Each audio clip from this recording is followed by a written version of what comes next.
ఇవాళ లోక్సభలో కీలక అంశాలపై చర్చ జరగనుంది. ఓటర్ల జాబితా ప్రత్యేక సమగ్ర సవరణ సర్వే, ఎన్నికల సంస్కరణపై మధ్యాహ్నం 12 గంటలకు డిస్కషన్ జరగనుంది. ఎల్ఓపీ రాహుల్ గాంధీ చర్చను ప్రారంభించనున్నారు.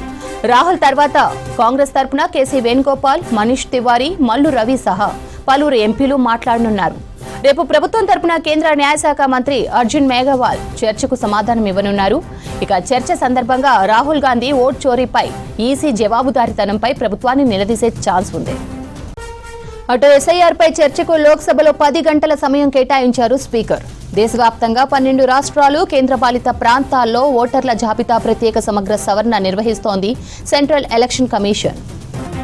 ఇక లోక్సభలో ఎస్ఐఆర్ పై జరిగే చర్చకు సంబంధించి మరిన్ని డీటెయిల్స్ మదార్ అందిస్తారు. మదార్, శ్రవంతి, ఈరోజు కీలక అంశాలపైన లోక్సభ ముందుకు రాబోతా ఉన్నాయి 2 కీలక అంశాలు. ఒకటి, రాజ్యసభలో వందే మాతరం పైన 150 సంవత్సరాలు పూర్తవుతున్న నేపథ్యంలో దానిపైన చర్చ జరగబోతోంది. ఇక మరొక వైపు లోక్సభలో మరొక కీలక అంశం ఎన్నికల సంస్కరణలకు సంబంధించి ఈరోజు చర్చ అనేది కూడా జరగబోతా ఉంది. ఈ చర్చ అనేది చాలా కీలకమైనటువంటి అంశం. ఎందుకంటే గత 2 సెషన్స్ నుంచి కూడా ఇటు ఈ సెషన్ లో ఎస్ఐఆర్ కు సంబంధించిన అంశాలపైన పెద్ద ఎత్తున ఆందోళనలు జరిగాయి. గత సెషన్ అయితే పూర్తిగా ఎస్ఐఆర్ కు సంబంధించినటువంటి అంశాలపైన, ముఖ్యంగా ఓట్ చోరీకి సంబంధించినటువంటి అంశంపైనే పూర్తి స్థాయిలో పార్లమెంట్ సమావేశాలు జరిగినటువంటి పరిస్థితి. ఈ నేపథ్యంలోనే విపక్షాల ఆందోళన నేపథ్యంలో ఈ రోజు చర్చకు కేంద్ర ప్రభుత్వం అంగీకరించింది. ఈ నేపథ్యంలో ఈ రోజు ఆ అంశం చర్చకు రాబోతా ఉంది. దాంతో యావత్ దేశ ప్రజలందరూ కూడా ఎన్నికల సంస్కరణల పైన పార్లమెంట్ లో జరిగేటువంటి చర్చ పైన చాలా ఆసక్తిగా ఎదురు చూస్తా ఉన్నారు. ఎందుకంటే గత కొంతకాలంగా రాహుల్ గాంధీ ఈ అంశం పైన పెద్ద ఎత్తున కేంద్ర ఎన్నికల సంఘం పైన ఆరోపణలు చేస్తున్నారు. ఆరోపణలు మాత్రమే కాదు, ఆరోపణలు చేస్తున్నట్టు దానికి తగ్గట్టుగానే డూప్లికేట్ ఓటింగ్ సంబంధించి ఓటర్లకు సంబంధించి కావచ్చు, లేకపోతే ఫేక్ ఓటర్లకు సంబంధించినటువంటి జాబితా కావచ్చు, వీటన్నింటిపైన కూడా ఆయన సాక్ష్యాధారాలతో సహా ఇప్పటికీ 2-3 ప్రెస్ మీట్లను నిర్వహించారు.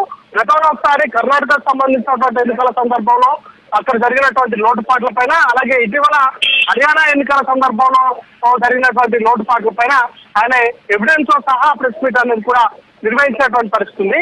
సో వీటితో పాటు చాలా అంశాలపైన విపక్షాలు అభ్యంతరం వ్యక్తం చేస్తున్నాయి. ముఖ్యంగా ఓటర్ జాబితాకు సంబంధించి ఎస్ఐఆర్ పేరుతోటి ఓట్ల తొలగింపుకు సంబంధించినటువంటి అంశాలపైన ఏవైతే విపక్షాలకు సంబంధించి అభ్యంతరాలు ఉన్నాయో వాటన్నింటిపైన కూడా ఈ రోజు జరగబోయేటువంటి చర్చ సందర్భంగా అవన్నీ కూడా తెరపైకి వచ్చి వాటిపైన కేంద్ర ప్రభుత్వం నుంచి స్పష్టమైనటువంటి ప్రకటనలు కూడా చేసేటువంటి అవకాశం ఉంటుంది.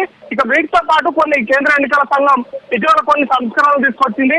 ఆ సంస్కరణల పైన కూడా ఈ రోజు జరగబోయేటువంటి పార్లమెంట్ లోక్సభలో చర్చ సందర్భంగా వాటిపైన కూడా కేంద్ర ప్రభుత్వం స్పష్టమైనటువంటి ప్రకటన చేసేటువంటి అవకాశం ఉంది. మొత్తంగా విపక్షాలు ఏవైతే వారికి ఉన్నటువంటి అభ్యంతరాలు ఉన్నాయో, వారికి ఏవైతే సమస్యలు ఉన్నాయో, వారికి ఏవైతే రేజ్ చేస్తున్నారో వాటన్నింటిపైన కూడా లోక్సభలో జరిగేటువంటి చర్చల సందర్భంగా విపక్ష పార్టీలో వారి గొంతులు వినిపించేటువంటి అవకాశం ఉంటుంది దేశ ప్రజల ముందు. ఎందుకంటే బయట ప్రెస్ మీట్లలో లేకపోతే బయట వేదికల పైన మాట్లాడడం వేరు, అదే లోక్సభ వేదికగా ఇటు విపక్షాలను ఎవరైతేటువంటి ప్రతి అంశానికి కూడా కేంద్ర ప్రభుత్వం సమాధానం చెప్తున్నటువంటి నేపథ్యంలో డూప్లికేట్ ఓట్లకు సంబంధించి కావచ్చు, లేకపోతే ఫేక్ ఓటర్లకు సంబంధించి కావచ్చు, లేకపోతే ఓట్ల తొలగింపు ఇట్లాంటి కీలకమైనటువంటి అంశాలకు సంబంధించి కేంద్ర ప్రభుత్వం నుంచి ఎలాంటి స్పందన వస్తుందనేది కూడా చూడాల్సి ఉంటుంది. చాలా వరకు ఫేక్ ఓటర్కు సంబంధించి ఒక ఫోటోకు సంబంధించి లేకపోతే ఒకే అడ్రస్ పైన కొన్ని వందల ఓట్లను ఇవ్వడం కావచ్చు, వీటన్నింటిపైన కూడా అబ్జెక్షన్స్ ఉన్నాయి. కాబట్టి వాటిపైన కేంద్ర ప్రభుత్వం ఎలాంటి సమాధానం చెప్తుందా అనే దానిపైన చాలా ఆసక్తి ఉంది శ్రావంతి.